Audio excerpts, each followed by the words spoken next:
പക്ഷെ വലിയ ഓർഗനൈസേഷനിലെ പ്രോബ്ലം എന്താ അറിയോ, ടോപ്പ് ലെവലിലെ സിഇഒക്ക് ഈ വിഷൻ ഉണ്ട്, താഴേക്ക് വരുമ്പോഴേക്കും ഇല്ലാതാവും. ഈ യുണീക്ക് സെല്ലിംഗ് ക്വാണ്ടിനെ പോലെ തന്നെ ഇമ്പോർട്ടൻ്റ് ഒരു കാര്യമാണ് യുണീക്ക് ബൈങ് സ്റ്റേറ്റ് എന്ന് പറയും. അപ്പം കസ്റ്റമറുടെ ഒരു ബൈങ് സ്റ്റേറ്റിനെ അത് യുണീക്ക് ആക്കുക, അല്ലെങ്കിൽ അത് മനസ്സിലാക്കുക, അവരുടെ എക്സാക്ട് പ്രോബ്ലത്തിനെ മാത്രം ഫൈൻഡ് ചെയ്ത് why they are standing four എന്നതാണ്. ലൈക്ക് എന്തുകൊണ്ട് അവർ നമ്മുടെ പ്രൊഡക്റ്റ് ചൂസ് ചെയ്യണം. ഇപ്പോൾ യുണീക്ക് ബൈങ് സ്റ്റേറ്റ് മേജറായിട്ട് ക്രിയേറ്റ് ചെയ്യുന്ന സാധനം. അതെ, അതിലേക്ക് ഫിറോസ്ഖായുടെ ഒരു തോട്ട് പ്രോസസ്സിൽ എങ്ങനെയൊക്കെയാണ്? അതിൽ എനിക്ക് തോന്നുന്നത് ഒരു ഫൗണ്ടർ ഉണ്ടല്ലോ, അല്ലെങ്കിൽ ഒരു സ്റ്റാർട്ടപ്പ് തുടങ്ങുന്ന ഒരാൾ, അയാളെടുത്താണ് അതിൻ്റെ കംപ്ലീറ്റ് വിഷൻ കിടക്കുന്നത്. നിങ്ങളൊരു നാളൊരു പരിപാടിക്ക് വരികയാണ്, നിങ്ങളൊരാളോട് ഇത് പറയുമ്പോൾ ഞാൻ പറയാം അങ്ങനത്തെ കുറേ ഉണ്ടല്ലോ, അതിൻ്റെ പക്ഷെ നിങ്ങളെടുത്തൊരു സാധനം ഉണ്ട് കിടക്കുന്നത്, അത് വേറെ ആർക്കും മാച്ച് ചെയ്യാൻ പറ്റില്ല. നിങ്ങൾ അങ്ങനെയാണ് പറയുന്നത്.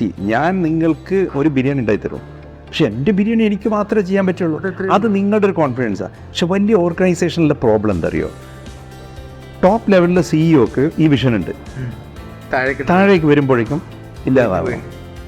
എന്നിട്ട് ഈ മനുഷ്യൻ എന്ത് ചെയ്യുമെന്ന് വെച്ച് കഴിഞ്ഞാൽ, അവിടെ ഏറ്റവും വലിയ പ്രോബ്ലം എന്താ വെച്ച് കഴിഞ്ഞാൽ, എൻ്റെ വിഷനെ കറക്റ്റായിട്ട് ഇമ്പാർട്ട് ചെയ്യാൻ എൻ്റെ ഓർഗനൈസേഷനിൽ ആ ഓരോ ആളുകൾക്കും അത് ആ വിത്തിട്ട് കൊടുക്കാൻ അവനെ കൊണ്ടാവുന്നില്ല, മനസ്സിലാവുന്നില്ല. അത് കറക്റ്റ് ആ ട്രാൻസ്ഫോർമേഷൻ ഉണ്ടാക്കുക എന്നുള്ളതാണ് ഏറ്റവും വലിയ വിജയം.